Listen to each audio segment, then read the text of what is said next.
Every year, thousands of human remains are found in the United States, and in one of every 4 instances, authorities can't identify the body. That's starting to change. I'm Dave Killen, co-host of The Unidentifieds, a new limited series podcast from the Oregonian and Oregon Live. We go deep into several cold cases and explain the science that's helping experts give these long-forgotten people their names back. Look for The Unidentifieds after you've finished listening to this podcast. Subscribe to The Unidentifieds on Apple, Spotify, Google, or wherever you listen to podcasts.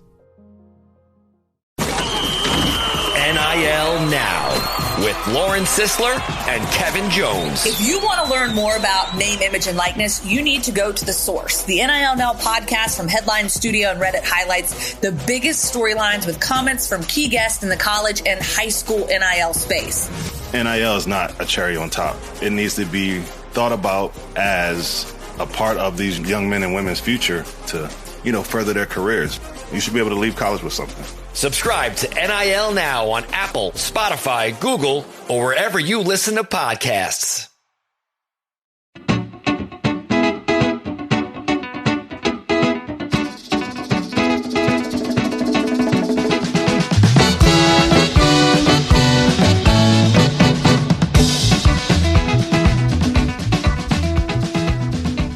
It's time for another Terry's Talkin podcast. I'm David Campbell, sports manager at cleveland.com and the Plain Dealer, joined, as I am every week, by Terry Pluto, award-winning columnist for the Plain Dealer and cleveland.com. How you doing, Terry? I am well, David. We got a lot to get through. It's a busy time of year. So I thought what we would do is maybe start with the Cavaliers today, and then we can talk about Browns draft, some Guardians. Got a good Hey Terry question about Ted Stepien that I know you'll be looking forward to. And and I know you, Gordon Lightfoot passed away, which I know kind of meant a lot to you, and we can talk about that down the road too. But let's get into the Cavs first. You got a series of columns that you've been writing, Terry, about kind of wrapping up the season and looking ahead. And I don't know, where do you want to start with Kevin Love? That was a column that you wrote, I think, for yesterday. The first one I wrote right away was, in fact, the headline is Cavs fans probably won't like this. And that's because I've been getting all the stuff about, well, we want somebody to be held accountable and all. And I never wondered, what does that mean? You hear that all the time in the media and from people. Well, held accountable. Well, I mean, in the end, do you want them fired? That's accountable. Or do you want them promoted? That's accountable too. But basically, I really think they want them yelled at. It's really, that's the fans' job. That's what they kind of want. So, I mean, Kobe Altman, should he be held accountable for them losing the playoffs? Yeah, you could sit down and say you didn't do a good job with the bench, or we could delineate that. That has to do with the Kevin Love column. JB Bickerstaff, same thing, and that actually also rolls into the bench in the Kevin Love column. But the first story I wrote was, let's look at the big picture, and it may sound like Kobe Altman, but Kobe's correct. When you go from 22 to 44 to 51 wins, and you really do secure a playoff berth, and you did have the best defense in the NBA, and you've done it without a number 1 overall draft choice, without a LeBron-type free agent coming in here, you did something admirable. And you did it with a lineup that's 26 years old and younger. And the fact that a young team got punished in the playoffs is not a shock. We saw it in I'm a big Mike Brown fan, and I was thrilled what he did. But his team fell apart. I was watching that game, Game 7. Now, at least they took it to Game 7. They ambushed Golden State early by winning the first 2. But after that, they lost 4 of the next 5. And I don't know what they ended up losing that game by 20 points at home. Yeah, and Steph Curry had, 50, right? It was like, it was like, Jalen Brunson times 2. I mean, he was just driving by everybody making layups. It looked like Joe Tate's own line used to be. It looked like they never saw basketball before. And that's kind of how they were playing. So these things do happen in the NBA.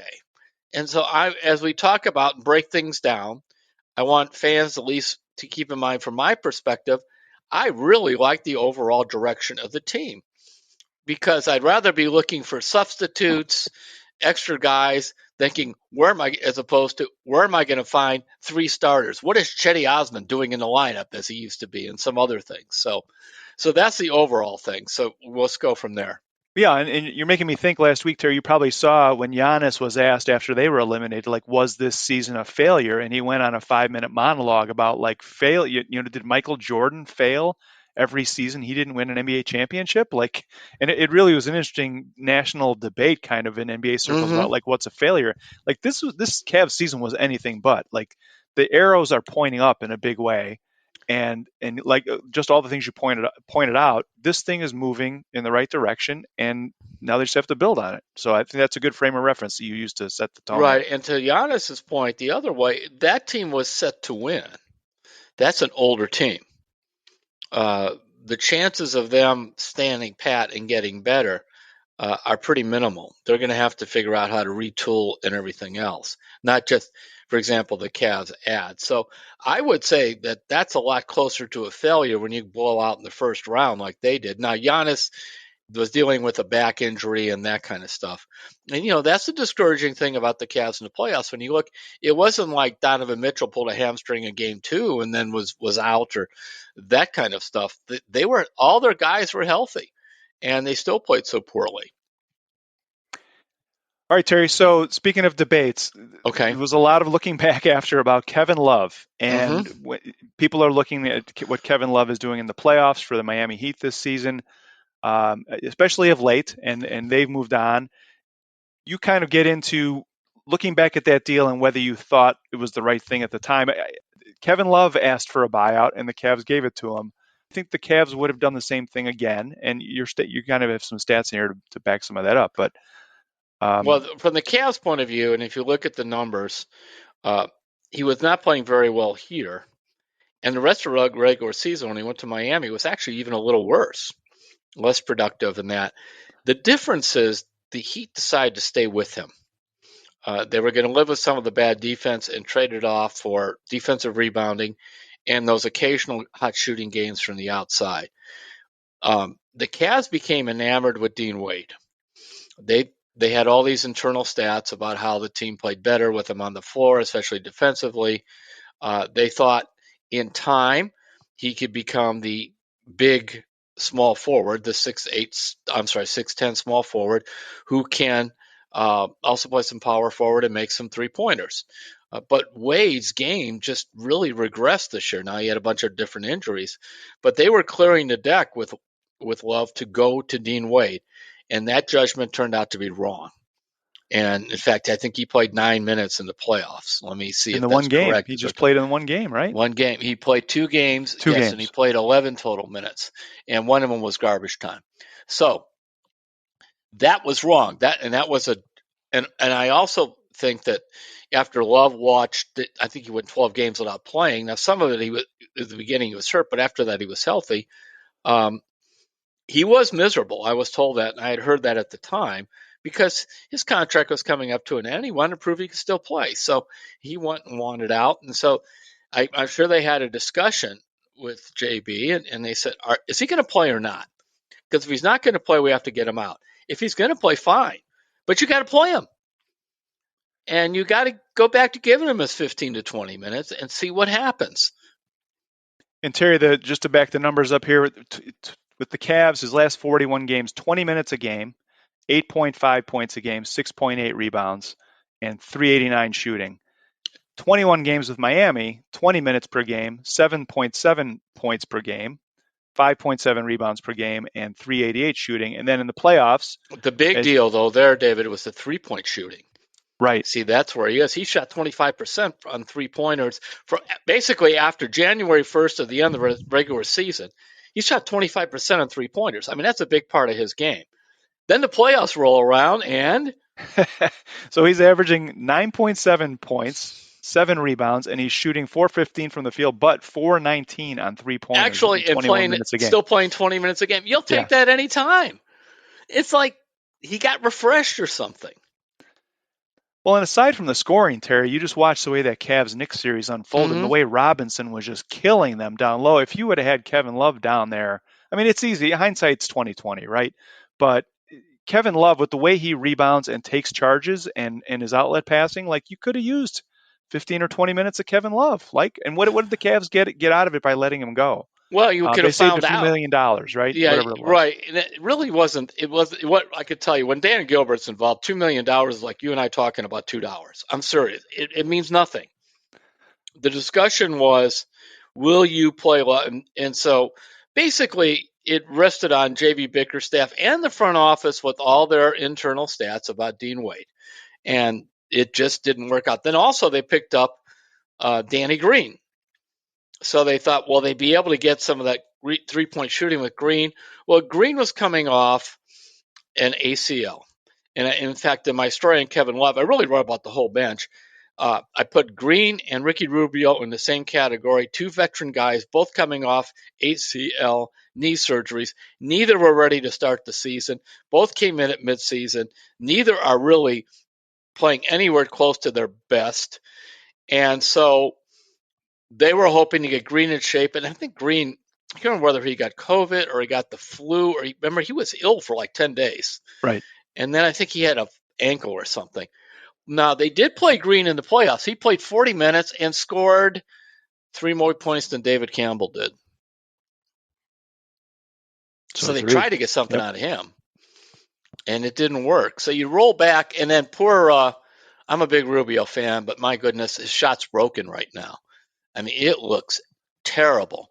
And then in the couple of games he played in the playoffs, I mean, he had like 6 fouls and 4 assists in 12 minutes, and he just looked overwhelmed. Now, I think Rubio could come back better next year. That knee will be stronger. He'll feel more confident in it, or his career will be over, one or the other. But I would not write Rubio off. But so when you talk about the bench, you're just not – you're only – Kevin Love doesn't save the Cavs in that series. It would have helped, but it doesn't save them because it was a total breakdown of there where you're talking about, Chetty Osman. I have a hard time with Chetty. I just can't sort of watch it anymore. I know he's good sometimes, but other times, no. The good thing for the Cavs, he's got a $6.5 million team option for next year. You could just take that off the books and let him go. And I think Chetty's fine on some team that's not very good, but that. But I'm just looking at off the bench, and then JB was just totally confused.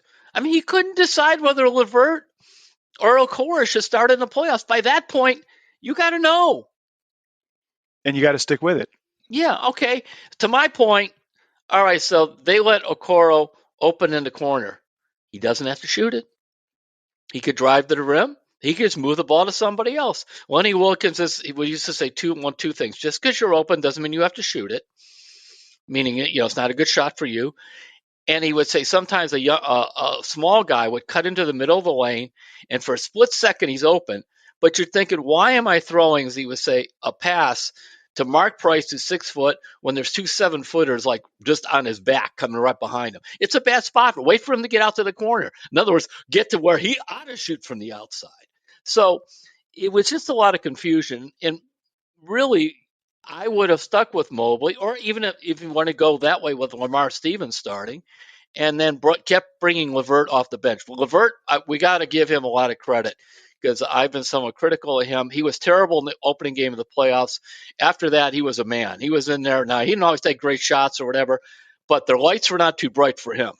He was in the middle of everything.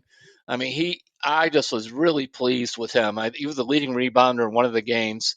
So he was your one guy who could bring offense off the bench, but after that, that was it. So their plans, where I'm going with this, that Rubio would come back from the knee and Green would come back from the knee, did not work out. That Wade would grow into this role, like Love somewhere, did not work out.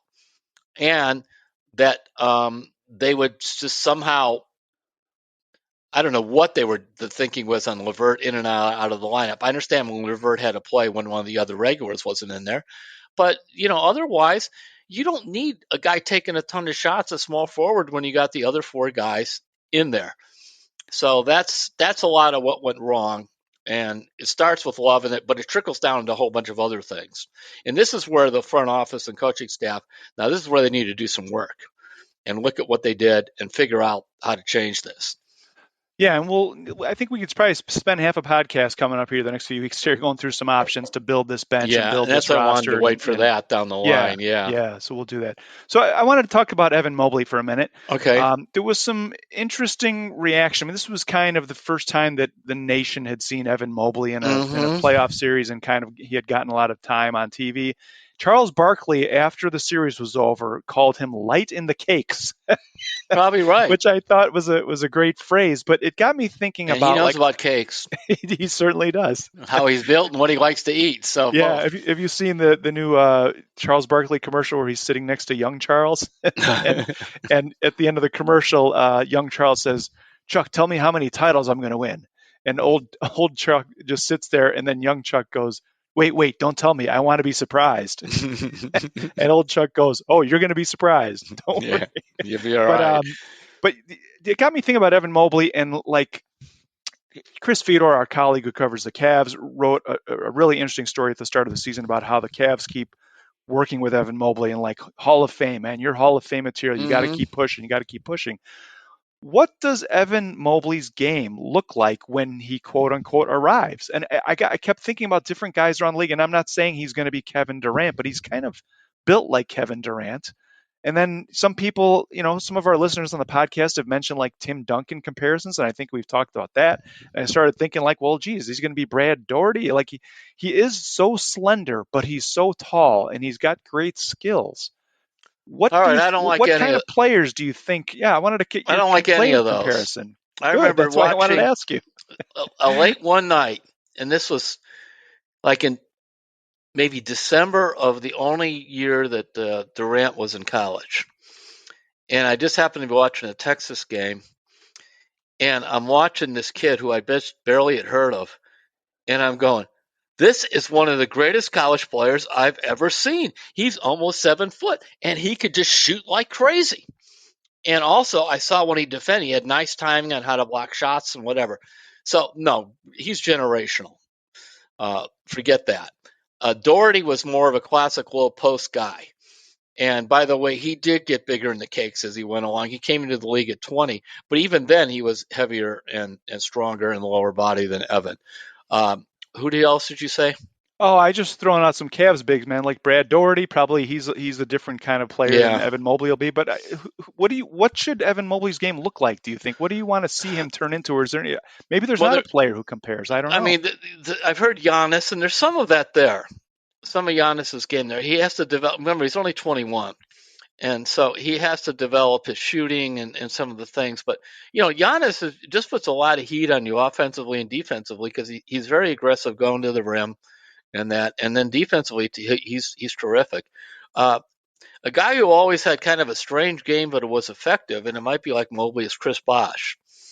Those are more of the type of players that I think he can become as opposed to some of those. And, they're all terrific players. I mean, I don't know if he could be like Giannis, but I don't think anybody who saw Giannis thought he would turn into that. And as we're talking, I'm checking just to see how Giannis played at the age of 21. And so when I look at this, at the age of 21, Giannis averaged 16.9 points, and he averaged 7.5 rebounds. It wasn't until he turned 22, his fourth year in the league, is when he suddenly bolted out with 23 points a game, and then he averaged 8.5 rebounds, and he just kept getting better from there. So in other words, he had to play in the NBA for 3 years before he began to really sort of figure it out, and then it was his fourth year when he became that 20-point guy and started getting into the MVP discussion. And if you look at, it's amazing how his performance just continued to improve year after year after year. Now, does Mobley have the wherewithal in terms of sticking to it, everything else, when he gets that first max contract? Will he keep working hard because he needs to, like Giannis did?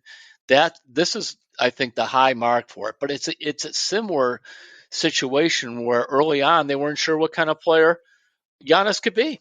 Sure. And yeah, like Terry, we're not saying that he's going to be Kevin No. Durant or he's going to be Giannis, but look, when Evan Mobley gets the ball foul line extended right, Yeah. is he going to post up? Is he going to shoot that jumper? Is he going to, is he going to put the ball on the floor and try and or maybe all of it? Like, I'm just interested in what decision he makes and what he's going to do well. Like, what does he do well? Well, he won't be. I just don't think he'll become a great shooter. By now, we'd see it. Giannis is still not a great shooter, but he can score. He's got all kinds of different ways to score. He's so long, going to the rim, drawing a ton of fouls. See, that's the thing that Mobley's going to have to do is learn how to, draw a bunch of fouls. I mean, Giannis has averaged at least 9 free throws a game for the last 6 seasons. Free throw attempts. So those are that's what he could do because he can kind of clear out and score that way. He has sort of a mid-range jumper, but he's not going to be a classic low post guy. I don't see that, and he's not going to be a classic 3-point shooting outside guy. But there's a whole bunch of in-between shots that could work just fine. I mean, they still keep trying to have Giannis shoot from the outside. He's a career 28% shooter on threes. This last year he shot 27%. It's not there. So, I mean, if you want to let him take a couple of game, fine, but let's not, the NBA thinking just because you're open from the 3-point line, you should shoot it. Not necessarily. Well, like you said, it's 7 foot. There's going to be a lot of other stuff Ton of it. Stuff there for him. And I think, like you said, where you see him go up and down the floor, you see him drive down the lane. There's a lot for him to still figure out. I'm very upbeat on him, but he got beat up in that series, and that's good. Let him find out what it's like. Well, and he in January, February, he had the epiphany that I got to get in the weight room and get bigger, and he's already started that process. So I wonder what he's going to look like body-wise when the season starts. I'll tell you, the big disappointing guy, the most disappointing guy to me in the playoffs is one of my favorites, and that's Jared Allen. Jared Allen averaged 4.4 defensive rebounds a game. I mean, it's terrible. He had 7.5 overall. But he just you talk about get pushed around, and now he's older. He's played in the playoffs before, and then he would get the ball 5 feet from the basket and turn around, throw it to the guy for a corner 3. Score. It was just, to me, it was just amazing to see how he disappeared. And the tough thing there also shows that the Cavs need to go get some size from somewhere because they really had nowhere to go. They didn't want to put Robin Lopez in that mess, and they didn't want to play Dean Wade. So they just kept playing Garland and Mobley. Mobley and Allen over and over again.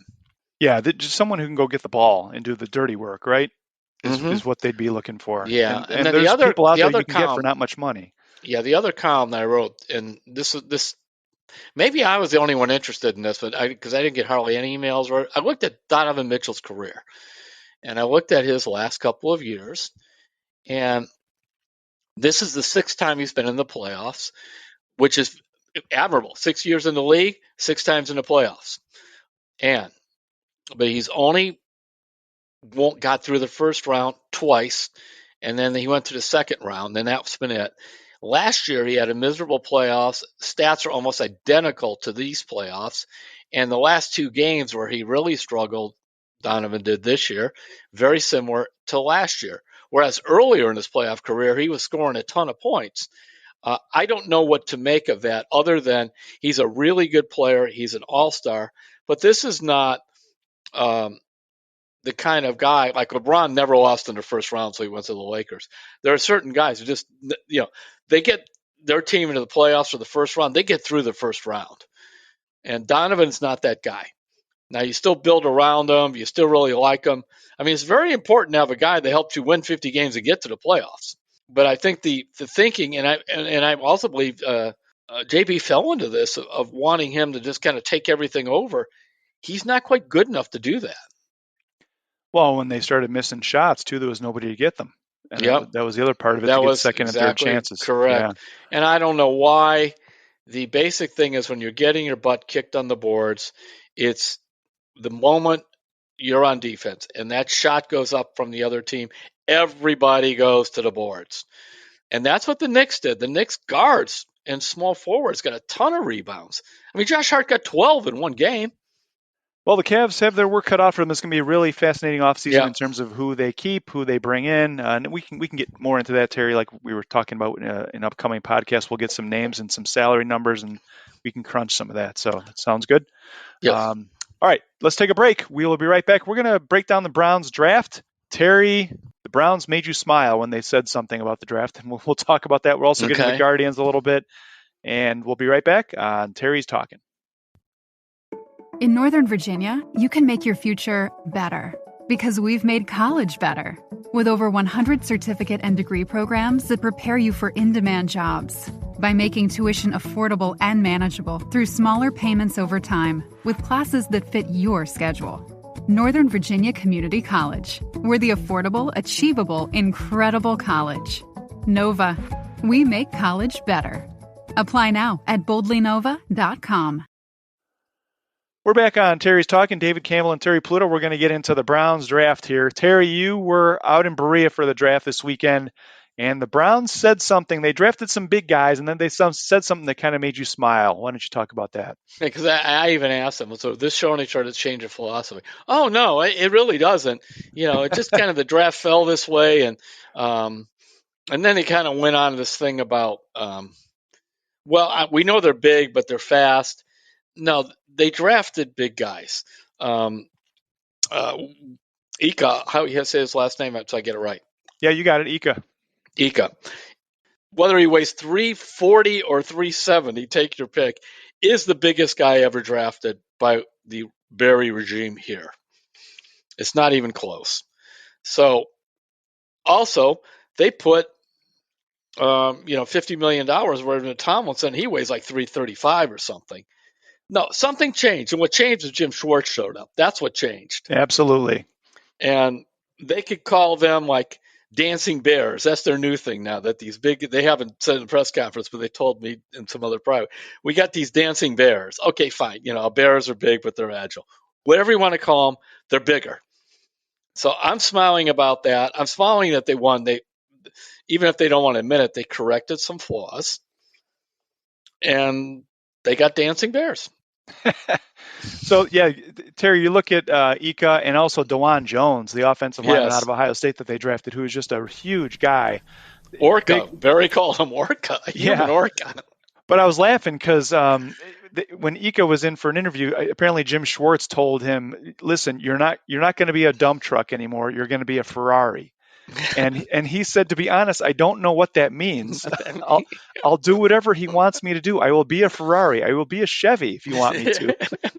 It's like, dude, you cannot play in the NFL at 358 pounds. He wants you to drop like 30 pounds. It's like Greg Williams used to tell guys, like, drop 20 pounds or when you come back or don't come back. Like, yeah, basically, right. We need you at that same weight that Tomlinson is. It's a good weight to play 330. And it's a lot better than playing at 270, which is what some of those guys were playing last year. So that was very good. I thought that I'm all for drafting Ohio State linemen. There's a number of those guys. They took two of them. Yeah, Luke Whippler was the other one they took in the 6th round as center. And then DeJuan Jones went in the 4th round. How good is he? What are our Ohio State people say about him? Yeah, they've written a lot about Luke. He was thinking about coming up for the draft last year and then stayed a year and was thinking about even staying at Ohio State again, but he figured this was the time. And it's real steady, reliable, good player, but they say he has short arms for an NFL center, and that was the one thing that kind of made him drop. So there you go. So we'll see if he fills in along the line. But mostly as a center, he's not really a guard from what our Ohio State guys are. Well, the other thing too, David, in the past we've seen the Brown centers get hurt, and suddenly they're putting guys in there who really are not centers. So this way, you've got Nick Harris, who of course keeps getting hurt, but he's still there. They brought Posick back because Harris keeps getting hurt, and they probably sat there and by the late round say, what if we have one of those calamities? Posick gets hurt. Harris, once again, is hurt. We better get somebody that at least has played some big-time center somewhere. And so they took the Ohio State kid, and good for them. I liked it. Yeah. So, Terry, of things you still think they might need on this roster, a couple of positions on defense, right? Oh, yeah. Safety. A lot of linebackers. Who are their safeties? You got Thornhill, you got Delpit, and you have. Great question. Yeah, just guys. After that, Yeah. there's a couple other guys, and so that's now. Some people think that the Mitchell kid from Northwestern could play some safety. I think, by the way, that he could be the guy that ends up getting a lot more play in this draft than people figure, because one, he's supposed to be good at the special teams, so that's important, and secondly, they always run through cornerback. How many games is Denzel going to miss? The answer is 4 and above. So that's usually the case. And oftentimes other people tend to get hurt. So he'll by playing some at cornerback. Suppose he can cover the slot. They always say the Browns have all these defensive backs. And then about game 11, you're out there looking at guys that they brought up from the practice squad. It's like relief pitchers. You can never have too many, right? You can never have enough. Never have enough. So if you look at this roster, Terry, I'm trying to think of players who should be worried after this draft. Who comes to mind for you in that category? Why don't you start, and then I'll come up with a few. Well, number one is got to be Anthony Schwartz. There's competition that they brought in free agency. Now they drafted Cedric Tillman in the 3rd round out of Tennessee. There's just a lot of guys with a lot of different skill sets, and Anthony Schwartz is just not proven to be trustable. So far. This was a classic thing of like, we're not going to mess around with this year. If you don't show, that's fine. We got a whole bunch of guys. I mean, this also what this did, David, was Deshaun, you want guys that could run and catch the ball? We got a whole bunch of these guys for you. And so that's a given thing there that they can do that. I'm actually checking the roster now because I'm trying to find out if I missed any safeties. And the answer is the other one. I knew there was one other one. They like him somewhat, DeAnthony Bell. But that's it. So you got Thornhill, Delpit, and DeAnthony Bell. They have a guy named Bubba Bolden, but I don't see him playing. But when we go back to other areas, on the defensive tackle, I mean Jordan Elliott's there, but they brought in like Michael Hurst and these guys, but I don't really know. Togia, by the way, I know they were very disappointed with how he played. And, of course, Perrion Winfrey may be detained, shall we say, elsewhere. So who knows on him. I'm glad they loaded that up. I'm still looking at, you go, who's the linebackers on this team? Start naming linebackers. Anthony Walker, who's coming off a serious injury that knocked him out most of the time. You got J.O.K. I'm trying to think who else. You have Taki coming off an ACL, who's probably not going to be ready. Yep. You have Jacob Phillips, who's in the Nick Harris class of getting hurt. Then you have just a bunch of guys, Tony Fields and so on. This Matt Adams that they like as a special teams guy. But when you look at that, to me, safety and linebackers need help. And, some of these guys that they've been talking about, Andrew Berry being reluctant to cut draft picks, they're going to get cut now. Yeah, and another person I want to ask about, how are you feeling if you're Jedrick Wills Jr. right now, Terry? So kind of they bring in DeJuan Jones in the 4th round, a little lower than a lot of people thought he was going to go. Mostly right tackle, never gives up a sack, but at the same time, Jedrick Wills had his 5th-year option picked up by the Browns. They want to see more aggressiveness and kind of meanness, I think, and physicality out of him. And I'm just wondering, I don't think DeJuan Jones was a message. I just think it was kind of an insurance policy with Conklin getting hurt, Yeah, oh, sure. More than you'd like. And just if you need a big physical body, even if you just put him on the end of the line as a tight end in a goal line situation, you've got a beefed up front that's more physical. But I just was thinking about Jedrick Wills and yes, he's a left tackle. He's starting left tackle, 1st-round draft pick. But having DeJuan Jones might make him, think about his position on the team and making sure that he's doing things the right way. So I don't know. Well, I mean, we all ought to have the fallback position being a $14 million 1-year contract, but which is what he got. The other guy, and this is a guy they do like, and we haven't seen him do a whole lot, it's James Hudson. They do like Hudson. And I think their feeling is, let's load up because, as you mentioned, Conklin does get hurt. So we got Hudson, and then they thought, let's bring in Jones and develop him. And you have Wills. So those are the players there. I forgot that Drew Forbes is still on this team, by the way. I didn't know that because he's kind of been on and off the practice squad. Michael Dunn's played a couple different positions. So yes, I think what they did was want to see more from Jedrick Wills. And you have to be careful because sometimes these guys do develop later. And the fact is they did make him change positions. He was a right tackle at Alabama. I'm talking about Wills, who never played left tackle even in high school. And I think as we see, which generally is the case, it's a hard transition. All right. Anything else on the Browns, Terry? No, I don't really think so. So it was just you're sitting there with the draft and going, okay. Oh, I really thought they'd draft a running back. Now they took this kid from Georgia Tech.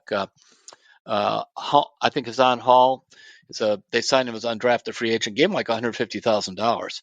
So they like him some. I looked at his bio. It was kind of hard to tell how good he is, but I'm going to keep an eye on him in camp because the running back situation, you've got Ford and you've got Nick Chubb and you have whom?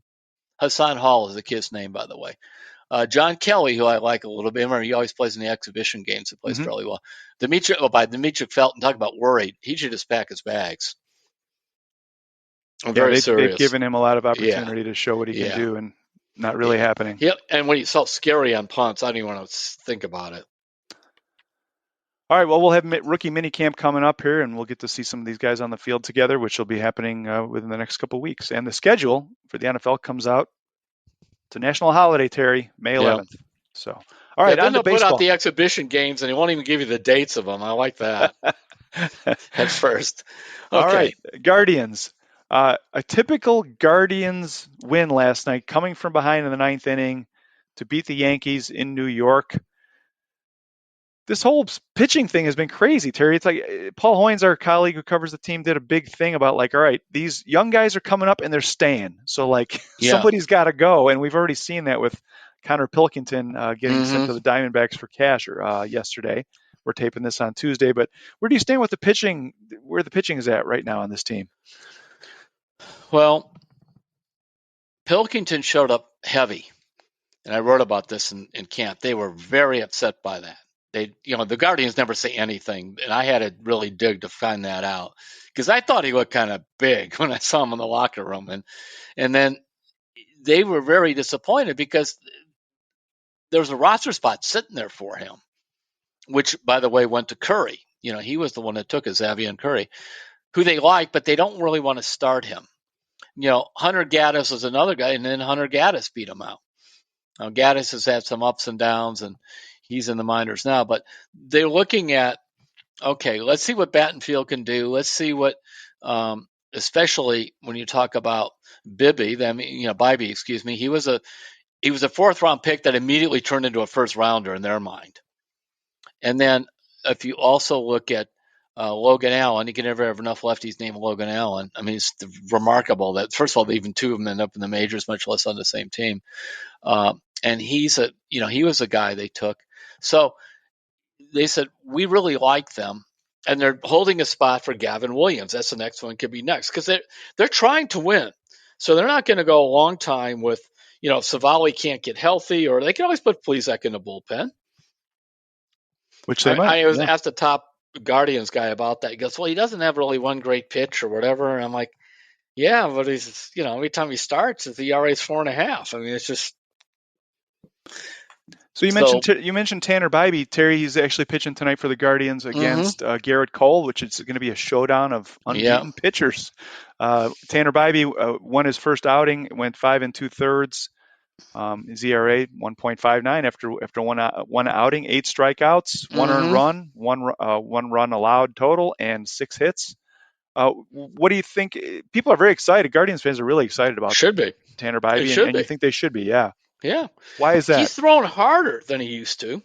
That was the story with Bieber, too. Now, I was told by a top Guardians guy, and I wrote this in spring training, that Bybee he said, now please don't say he's going to be another Cy Young Award winner, but he has Bieber-like poise. He said, and control. And actually, right now he's throwing harder than Bieber. But these people obsess about Bieber's velocity. I don't. As long as his arm's not hurting, I don't worry about it. And I mean, you look at here. Oh, he's not throwing that hard. Well, he's got a 3.11 ERA in 37 innings. Fine with me. I think that works. I was glad to see Quantrill pitch well. But I mean, I'm looking at Plesac again. His ERA is 7.59. Now, granted, it's a small sample size this year, but when you talk about sample size, we're talking about Plesac. His ERAs the last 4 years, in 21 it was 4.67, and 22 was 4.31. So, all right, take a couple runs off and he's down to 4.59. But that's what he is. You're looking at exactly 54 starts. This is who he is. Now, would that play better in the bullpen for a couple innings? Maybe. I know this. When he's pitching, they always go into he doesn't get the run support, blah, blah, blah.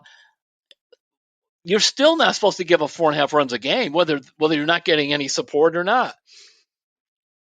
No doubt about it. The numbers don't lie, right? No, they are. And it's a fairly big sample size. And if I ask you this, what does Plesac do best? No, it's not a sarcastic thing. And fans look at him like, whoa, he punches chairs or whatever. No, it's a serious thing. What does he do best? Yeah, that's the issue, right? Yes, exactly. For example, Eli Morgan, what does he do best? That changeup is really good. And he throws a ton of strikes. What does, I'm trying to think about, what does Quantrill do best? He's got that sinker. And you know what he has? He has a knack of hanging in there. And he seems very competitive. I'm a big Quantrill guy. I just really like him. And I wonder if early on, yet another one of those guys that went to the World Baseball Classic and then comes in and he's kind of messed up. But, when you look at the last couple of years for Quantrill, let's just do this by comparison. Because remember, when this trade was made and Quantrill came to Cleveland, Plesac by far was the better prospect. Okay. 2021, Quantrill, 2.89 ERA. 2022, 3.33 ERA. And so this year he's at 4.73. It's going to continue to go down. So he'll probably be between 3 and 3.5. That's a winning pitcher. Absolutely. You mentioned he's durable. Excuse me. I'm sorry. And durable. Go ahead. Yeah. No, I was just going to mention, you mentioned Eli Morgan, and we talked about him last week. Not only is the changeup working as it always has, but and I think Paul Hoynes and Joe Noga have been writing about this too. He's added a pitch to give him. He was just a fastball changeup guy. Now he's got a third pitch, and it's really making it. He's got a 0.00 run average. So we're gonna have to track this and see how long he keeps it. And that's these guys can't improve. That's always the Guardians' point. Whereas I know it sounds like we're beating up Plesac, but the fact is, how has he improved? What is his best pitch? We don't see that. Savali, I don't know what to say about him because he can't stay healthy. Now, you could think if Savali could ever get healthy, he can get back to the guy who was very promising before. It just goes to show you when they had that whole group of guys. I wrote a big story about the 2016 draft, and I added Adam Plutko in that to the 2015. These four guys, Bieber, Plesac, Savali, and Plutko, kind of came up a few years ago, almost all at once. And here's your rotation. And now you look at it, and the only guy really left standing that's good is Bieber. The other guy left standing and pitching is Plesac. Savali keeps going on the disabled list, and Plutko is in the KBO in Korea. And that is why they draft so many pitchers, because they're trying to. Remember the one year they took 18 out of 22 pitchers, yeah. And I believe that was the year that they took Logan Allen and they took Gavin Williams and those guys. As we keep talking, I will check that draft. So what else, David? Oh, no, that's it. What else on the Guardians? Do you think they'll hit at all? So, Josh Naylor was talking about this last night. He had a big hit to help them rally and win the game. He's like, it's May. I'm just going to keep putting in the work and the numbers will go up. And I think that's true of all these guys. I mean, you look at what Jose's batting, 279. He's usually up around 300. Stephen Kwan, 278, which is right where he's supposed to be at, right? Jimenez is at 243. He's not going to hit 243. Yeah, that's a surprise to me because I really thought that he would not. It's not terrible. I just thought he would be better.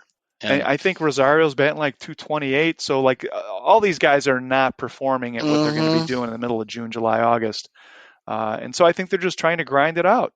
That's what they do best. So I think we'll see some of these numbers start to go up. They're playing 500. They do need some help, on that. Just somebody. That's the thing. They have nobody who's hot in terms of hitting wise. So, it's an interesting thing. I just they always figure this out. Remember, the thing about the Guardians, they're never bad. When your worst record in the last 10 years is 80 and 82, and that's what it is, you're never bad. And they're going to keep finding guys, and they're going to have some guys we never heard of, and they're not afraid to go through the prospects, and then they might make a trade. So that's the thing. Now, one problem, David, that they don't have this year, and I'm going to go check the Columbus Clippers stats as we're talking, just to make sure that I'm not speaking completely out of school here. They do not have a hitter primed to come up in AAA. So they just don't have anybody like that. And I'm looking at their roster, because remember, Valera, who was their big guy, he ended up getting hurt. And he still hasn't played. He hurt his hand or something. And so they brought up this Fry kid, but he's 27 years old. He's not a big-time prospect at all. So when you start looking, other than Bo Naylor, for example, who's hitting, but he's hitting 244 down there. He's got 5 homers. And I'm looking, Palacios, we've seen him. He's hitting 300. Now, their middle infielders are hitting. Tyler Freeman's hitting 347. Boccaccio is hitting 351. So the middle infielders are hitting, which, by the way, they could decide, we're going to trade. If we get something Rosario, we'll trade him and try to see if one of those 2 kids could take over shortstop. They could do that. But there's nobody like Oscar Gonzalez was hitting last year, or even like Will Brennan was hitting. They don't have that guy. So that's why they got to get these guys in the big leagues straightened out. Yeah, and the weather will start to get warm. It's been a bad weather spring. I mean, they were up in Detroit. It was freezing there. It's freezing here. So the weather will warm up, and we'll see. All right, here's a name to keep an eye on, because I haven't even mentioned in my notes that I need to, is Michael Kelly. He's a reliever there. He's been a perpetual prospect. He's pitched 11 innings and struck out 21 with a 1.54 ERA. Now I'm going to get you his age. He was a high round draft pick. He's 30 years old. He never even made it till the majors last year, but he was a 48th overall pick in 2011 by San Diego. Of course, you can never have enough San Diego prospects. They always get them. And I just think that he is a guy to keep an eye on. And they could end up having him. You may see him, just like they found De Los Santos. Who the heck was De Los Santos? They come up with these guys. Yep, they'll figure it out. They'll figure it out. So. All right, we got a hey Terry question. Hey, if you want to hit us with any questions or comments about the podcast, you can send those to sports@cleveland.com, and we will try to get them on next week. This one is from Robert in Cincinnati via Canton, and he says, "Hey Terry, can you share some Ted Stepien stories? I was too young to understand what was really going on back then. I do recall attending a game, and there was almost nobody at the game. For some reason, it was Dan Ford night. The only thing I remember about the game is a guy from the upper deck yelling in the quiet, empty arena, 'Stepien, you stink.'" Can you explain? Well, Ted Stepien bought the Cavs in 1980, and Stepien really... Well, let's face it, it's bad when the NBA still has the Ted Stepien rule, which is that you can't trade. You have to have one draft pick at least every other year, because he traded them all, and he hired Bill Musselman. It's almost like if you were to bring a person in to destroy a franchise. This is how you do it. This is how you do it. And that was not his intent, but it just was. I'm trying to figure out which way to go. He had this guy named Boot Buttrey, who would come out, a heavy-set guy. He would go out to half court, throw his hands in the air, and then bite into a beer can. And then he would literally take a bite out of the beer can, and he would hold up the can with the bite mark and then the piece he ripped out and expect a big applause. By the way, I got to know Buddha, a very nice guy, but he did everything. This was entertainment. I remember one time he was interviewed, and he used to have this lingerie show at this hotel downtown.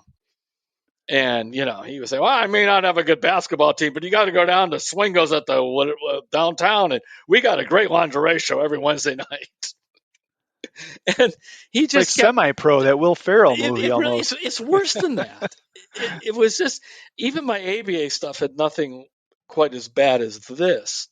But unfortunately, as he said, he was too young to understand it. I mean, I was around for that. I was doing the Indians back then, so I wasn't covering it. But one time they sent me down to interview Bill Musselman, because it's the off season like basketball, and Musselman was at war with whoever was on the beat then, and maybe he'll talk to you, which he did. He talked and he talked and he talked forever. Remember, Musselman was a coach at Minnesota when they had that horrible fight with Ohio State, and Luke Whitty got basically mugged on the court, and Musselman was really hated back then, even though he's from Worcester. I mean, he's in Northeast Ohio. He kept saying, I'm from here. I said, Bill, but that Ohio State thing is just all over you.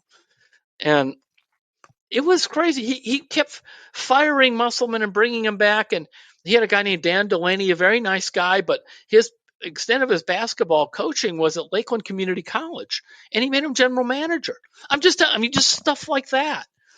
And I remember when they put Delaney in the coach for Musselman, I was happy because I thought, well, at least maybe this will be more sane, which he was more sane. But, by then everything was out of control. He hired Chuck Daly at one point, and Chuck called it, I can't remember the exact number, but he lasted like 3 months. And he would just tell everybody, like, my 84 days at the Richfield Holiday Inn, because he knew he wasn't for long. Remember, they're playing at the old Coliseum. Right. He just stayed at the Holiday Inn there. So it was a mess. I wrote about this some in a couple of my books, one of them being Vintage Cavs. There's a lot in there about that. And then also, Brian and I talked about it in the franchise, Brian Winters and I, in the book, The Franchise. So all right, I'm trying to sell some books, but actually there's a lot more stories there.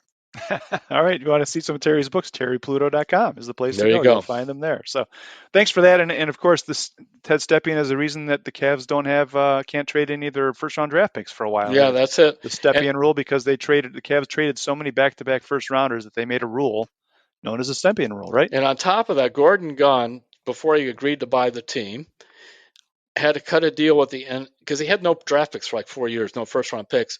So he cut a deal with the NBA where he would buy draft picks that kind of popped in after the lottery. It was already there, because he said otherwise, that's it. They were very close, I've written this, to taking the Pacers franchise and the Cleveland franchise, rolling it into one, and playing in Indianapolis. Because this is back in the early 80s. This is not when these teams were worth a ton of money. These teams are on the verge of bankruptcy.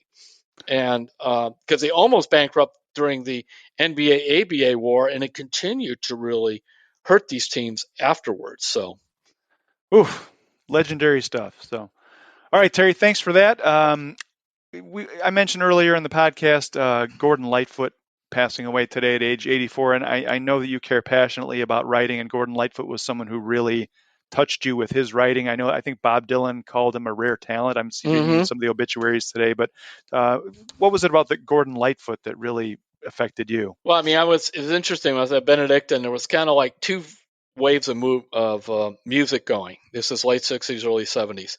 Motown, which I was introduced to for the first time there, because I had come from Parma and Northfield to that. So remember, Benedictine's east side of Cleveland, very diverse.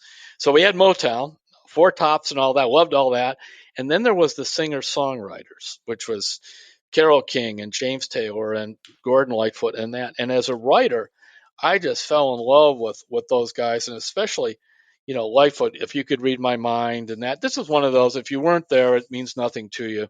But he would write these epic songs like the Curse of the Edmund Fitzgerald, the Wreck of the Edmund Fitzgerald, which is about this freighter that leaves Lake Superior, is bound for Cleveland of all things, with steel, and it doesn't quite make it out. And he just would write things about how the bells rang 29 times for each one. buried, or each one down deep at the bottom of the Edmund Fitzgerald. And it's just wonderful lines, Lightfoot was from Canada, lived a lot of his life in Toronto, had a fascination with the West, but a lot of it was the Canadian West. When you go out the Rockies out there, and it's just those songs. It was kind of bittersweet. I mean, I love one of these lines too. So when you I bet we've all felt like that. Sometimes I think it's a sin when I feel like I'm winning, but I'm losing again. That should be on for every Cleveland fan. And sometimes I think it's a sin when I feel like I'm winning, but I'm losing again. It's from a song called Sundown. I just love his stuff. He talked about another one thing about somebody writing a letter in a winter, the fading winter light and things. It's, he wrote clear, concise, short lyrics, and then he would, but very descriptive. And I like to go, this is how I try to write. By the way, Jimmy Buffett is somebody who said Gordon Lightfoot was a big influence on him, even though their music, Jimmy's all reggae, whatever. And Lightfoot was, the North Woods. Well, and you look at the artists who covered Gordon Lightfoot stuff. I mean, it's like Johnny Cash and Jane's Addiction and Elvis, and it's a pretty wide. He had a very wide influence. So and he went right up to the end. So it's a good day if you like Gordon Lightfoot to break it out. Interestingly, now Amanda Rabinowitz, who I do NPR commentaries with on Idea Stream every week. So we're recording, and I had her give the first read on my Gordon Lightfoot column. She goes, I've never heard him. So we sat there and we had the phone going, and we did about 5 different. She goes, he's really good. I said, yeah. So you may never have heard him, but go out there and just grab a few. If you could read my mind and Canadian Railroad Trilogy, all kinds of songs on Gordon Lightfoot. And I bet if you like lyrics and you like kind of the old folk style, this will just I think suck you right in. Yeah, and again, some of the stuff you're seeing in his obituary today, there's a quote. He said, I simply write the songs about where I am and where I'm from. I take situations and I write poems about them. And that's he starts with that, and he just really wasn't that. He went through some tough stuff. He went through alcoholism and then a stroke, and then he was in a coma for 6 weeks after he had an aneurysm in his stomach, something I'd never even heard of, and Bell's palsy, and he sang right up until about a month ago at 84. It's really something. So, all right, Terry, that's going to do it for this week. We need to talk about your newsletter, which comes out every Monday. You can sign up for that at cleveland.com/newsletters. It's free, and you just get Terry's stuff in your inbox once a week. Anything else? I don't know. That's about it. No, that will do it. All right. We'll see. We got mini camps coming up for the Browns. We'll see if they have Ferraris or Pintos, I guess, for some of the Ford Pintos. Don't want Pintos. No Pintos. No Pintos. Keep it to the Ferraris and the cars that run fast. So, all right, we'll catch you next week, everybody. Thanks for listening, and we'll talk to you again soon on Terry's Talkin.